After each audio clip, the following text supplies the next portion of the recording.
بسم اللہ الرحمن الرحیم، السلام علیکم، صبح بخیر۔ میں ہوں محمد عمر اسلم اور آپ دیکھ رہے ہیں پاکستان ٹیلی ویژن نیوز پر پروگرام جائزہ۔ پروگرام جائزہ میں آج کی اچھی بات، رشتے اور تعلق نبھانا ایک فن ہے، اس کے لیے دولت کا ہونا لازم نہیں بلکہ احساس کا ہونا لازم ہے۔ پروگرام جائزہ میں آج جن خبروں پر ڈسکشن کی جائے گی وہ آپ سے شیئر کر لیتے ہیں۔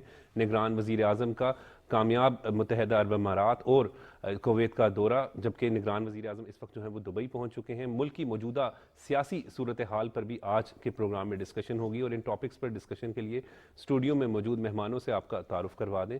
مسلم لیگ نون کی رہنما سابق رکن پنجاب اسمبلی سلمیٰ بٹ صاحبہ ہمارے ساتھ موجود ہیں۔ بٹ صاحب آپ کا بہت بہت شکریہ۔ پیپلز پارٹی کے رہنما منور انجم ہمارے ساتھ موجود ہیں۔ منور انجم صاحب آپ کا بھی بہت بہت شکریہ۔ سینئر صحافی بہت ہی محترم سلمان غنی صاحب ہمارے ساتھ موجود ہیں۔ سر آپ کا بھی بہت بہت شکریہ ٹائم دینے کے لیے۔ سلمیٰ بٹ صاحبہ، کیسے دیکھ رہی ہیں نگران وزیر اعظم انوار الحق کاکڑ کا جو دورہ متحدہ عرب امارات، پھر کویت گئے اور اب دوبارہ جو ہیں وہ کانفرنس میں شرکت کے لیے اس وقت دبئی پہنچ چکے ہیں؟ جی بہت شکریہ عمر۔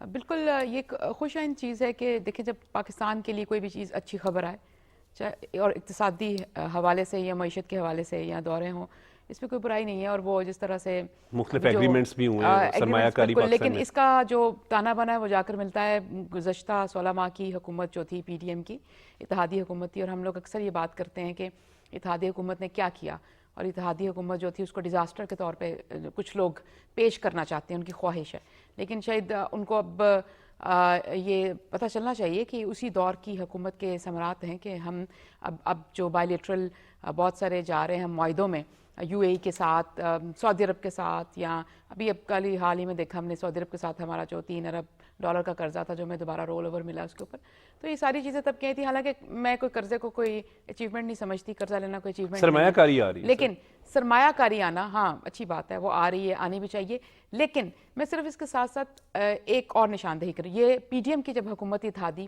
اس وقت انیشیٹو سے جن کی آج ہم دیکھ رہے ہیں کہ وہ کیسے کیسے انفولڈ ہو رہے ہیں، اور وہ اس میں بہت ساری خوش آئند چیزیں آ رہی ہیں۔ آج ہم بہت زیادہ چرچا کرتے ہیں ایک چیز کا کہ ہماری اسٹاک مارکیٹ جو ہے وہ 60,000 سے کبھی 62,000 کو بھی کراس کر گئی ہے، بڑا خوش آئند ہے۔ یہ ایک ماحول اور فضا قائم ہوتی ہے اس سے، جب اسٹاک مارکیٹ فلرش کرتی ہے، انویسٹمنٹ کے لیے اعتماد بحال ہوتا ہے انویسٹر کا۔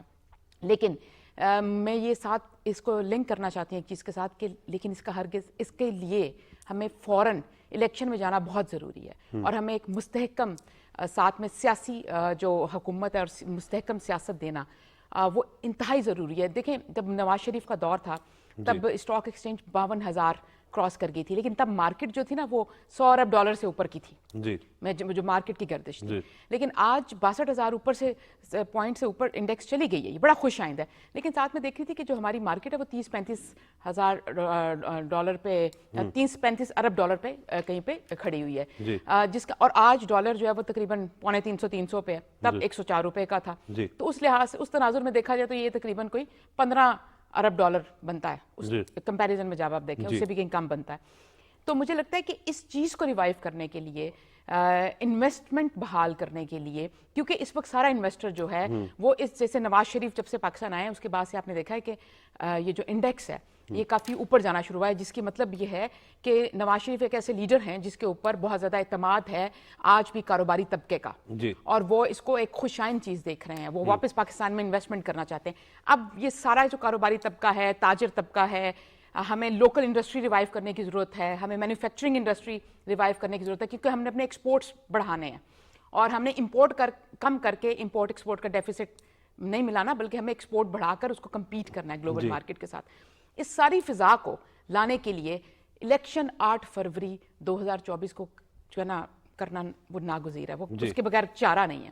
اگر ہم الیکشن میں جاتے ہیں اور انشاءاللہ ہم الیکشن کامیاب بناتے ہیں اور 5 سال کی مستحکم حکومت لے کر آتے ہیں تو ہم پاکستان کی معیشت کو بحال کرنے کی بات کریں۔ کل کہہ بھی دیا گیا کہ الیکشن جی بالکل ڈیفینیٹلی، اور آج بلکہ بات بھی کریں گے حلقہ بندیوں پہ۔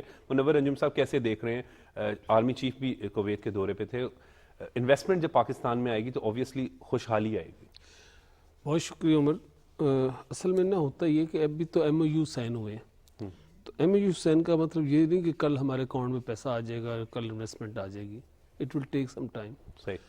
اور پاکستان کی پرابلم یہ ہے اس کے امپیکٹ بھی تو آ جاتے ہیں نا، جیسے اسٹاک ایکسچینج اوپر جا رہی ہے۔ اسٹاک ایکسچینج کا مطلب یہ ہے کہ اس وقت جو اوپر جا رہی، تو جو بڑی اچھی بات کی ہے میڈم نے کہ جی ابھی 60,000 کو کراس کر گئی. بیسیکلی 60,000 کو نہیں کراس کر کے گئی, وہ 20,000 پوائنٹس پہ ہے. کیونکہ جب 60,000 یا 50,000 تھی یا 55,000 ایک ٹرسٹ تو ڈیولپ ہوتا ہے نا, جب لوگوں کو پتہ چلتا ہے پیسے آ رہے ہیں. اس وقت جو ہے نا اسٹاک مارکیٹ اس وقت ڈالر تھا نا 104 روپے کا تھا, ابھی ڈالر 350 روپے کا ہے. اس حساب سے تو یہ 20,000 پوائنٹس بنتے ہیں. تو 20,000 پوائنٹ کا مطلب ہے کہ اسٹاک مارکیٹ وہ اتنی اچھی جو ہے نا خوشائن بات نہیں ہے. لیکن سر فورن انویسٹمنٹ جب آتی ہے تو کاروبار فلرش ہوتا ہے, لوگوں کا ایک ٹرسٹ لیول جو ہے وہ ڈیولپ ہوتا ہے, بڑھتا ہے. مجھے یہ سمجھ نہیں آتی کہ یہ جو اس وقت نگران حکومت میں یہ اسٹاک مارکیٹ اوپر جانا, نگران حکومت میں جو ہے وہ انویسٹمنٹ آنا کیا پاسبل ہے؟ نہیں پاسبل. ہمیشہ فورن انویسٹمنٹ جو ہوتا ہے نا, جتنے بھی کاروباری لوگ ہوتے ہیں نا وہ چڑیا کی طرح ہوتے ہیں. لیکن سر دورے کے حوالے سے جو کویت کا اور متحدہ عرب امارات کے حوالے سے اس کو کیسے دیکھ رہے ہیں آپ؟ دیکھیں جی دورہ ان کا جو ہے میں سمجھتا ہوں کہ دورہ تو ٹھیک ہے, ہونا چاہیے تھا, وہ کیا بھی انہوں نے, اور انہوں کوشش بھی وہ کر رہے ہیں. اور وہ انویسٹمنٹ نہیں ہے, وہ تو جو ہے لون جو ہے آیا پہلے بھی آیا تو وہ تو ٹھیک ہے. آئسولیشن میں سے ہم ایک تنہا جو تھے وہ اس سے نکلے سر, برادر اسلامی ممالک سے تعلقات بہتر ہو رہے ہیں ہمارے.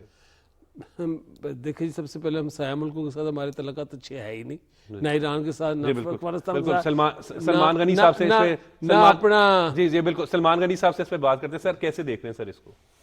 دیکھیں ابھی جو بات کی گئی ہے, یہ جو سرمایہ کاری کا عمل ہوتا ہے یہ ماحول کے ساتھ وابستہ ہوتا ہے, اور اس میں کوئی شک نہیں کہ یہ اسلامی ممالک ہیں. اسلامی ممالک کے ساتھ ہمارے ایک جذباتی رشتے ہیں, اور اس دورے کی ایک اہمیت یہ بھی ہے کہ اس میں ہمارے سپہ سالار بھی نگران پرائم منسٹر کے ساتھ تھے, اور پاکستانی فوج کے سربراہ کا اپنا ایک اثر و رسوخ ہے سعودی عرب کے حوالے سے, ابوظہبی کے حوالے سے, کویت کے حوالے سے. پاکستان کی فوج کو وہ قدر کی نگاہ سے دیکھتے ہیں.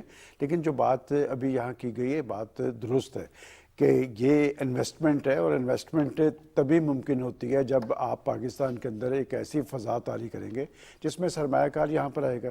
یہ بنیادی فیصلہ تو 16 ماہ کی الیکٹڈ گورنمنٹ کا تھا, اور اس نے بڑے مشکل اور تلخ فیصلے کیے. دیکھیں اگر آئی ایم ایف سے آپ کا معاہدہ سینکشن نہ ہوتا تو یہ معاہدے نہیں تھے ہونے, اور وہ اسی معاہدے کے انتظار میں تھے. اب آ جائیں کہ ہم جب اسلامی ممالک کی بات کرتے ہیں, بنیادی چیز تو یہ ہے کہ کیا پاکستان کے اندر ہم ایسی فضا طاری کرنے میں کامیاب ہو گئے جس کی وجہ سے پاکستان میں سرمایہ کار اندرونی اور بیرونی سرمایہ کار پاکستان کے اندر سرمایہ کاری کے لیے تیار ہو. دیکھیں تلخ بات یہی ہے کہ پاکستان میں ایسی کیفیت طاری کر دی گئی کہ پاکستان کا پوسچر کوئی اچھا نہیں رہا, اور یہ کسی اور نے نہیں کی, یہ پاکستان کے اہل سیاست نے کی ہے. ماضی کے اندر کبھی پاکستان میں معیشت پر سیاست نہیں ہوئی تھی, لیکن ہماری قومی سیاسی بدقسمتی کہہ رہے کہ جب آئی ایم ایف کے ساتھ معاہدہ نہیں ہوا تو پاکستان کے اندر سے, یہ دشمن ملک نے نہیں کہا بلکہ پاکستان کے اندر سے ایسی آوازیں اٹھ رہی تھیں کہ جی پاکستان دیوالیہ ہونے جا رہا ہے, پاکستان سری لنکا بن رہا ہے. تو میرا خیال ہے اس طرح کی سیاست سے اب بیرت حاصل کرنی چاہیے. دیکھیں سیاست ہوتی ہے ملک کے ساتھ, پاکستان کے ساتھ, پاکستانیت کے ساتھ, اور مقابلہ ہونا چاہیے کہ آپ کے ادوار کے اندر پاکستان نے کس حد تک ترقی کی ہے. اور دنیا کے جمہوری معاشروں میں ابھی محترمہ سلمہ بٹ صاحبہ کا زور تھا کہ 8 فروری کے انتخابات ہونے چاہیے. دیکھیں 8 فروری کے انتخابات کے حوالے سے تو چیزیں بڑی کلیئر ہیں, اور یہ فیصلہ پاکستان کی عدالت عظمیٰ کا فیصلہ ہے, اور پاکستان کے چیف جسٹس قاضی فائز عیسیٰ صاحب نے کہا تھا کہ یہ پتھر پر لکیر ہے. کیا وجہ ہے, کون لوگ ہیں جو اس طرح کی افواہیں پیدا کر رہے ہیں کہ الیکشن کمیشن کو ایک اعلامیہ جاری کرنے کی ضرورت پڑی ہے؟ اور عمر میں یہ بتاؤں کہ یہ افواہ وہ لوگ پیدا کر رہے ہیں جنہیں الیکشن کے اندر, الیکشن کے عمل میں اپنا کوئی مستقبل نظر نہیں آ رہا, اور وہ پھر ایک دفعہ پاکستان کے اندر مایوسی طاری کرنا چاہتے ہیں. میں سمجھتا ہوں کہ پاکستان کے انتخابات بر وقت ہونے چاہیے, اور ان بر وقت انتخابات کے نتیجے میں پاکستان کے اندر ایک ایسی مضبوط حکومت بننی چاہیے جو بڑے فیصلے کر سکے. دیکھیں بات یہ کہ جب آپ 16 ماہ کی حکومت کی بات کر رہے ہیں تو میں نہیں سمجھتا کہ 16 ماہ کی حکومت نے کوئی بڑے فیصلے کیے. آئی ایم ایف کے ساتھ معاہدہ ضرور ہوا, لیکن 5 سال جو حکومتیں چلی ہیں کہ پاکستان کی تمام پولیٹیکل فورسز جو ہیں وہ اقتدار میں تھی, لیکن کیا وجہ ہے کہ پاکستان کے اندر ڈیموکریسی ڈیلیور کرتی نظر نہیں آتی؟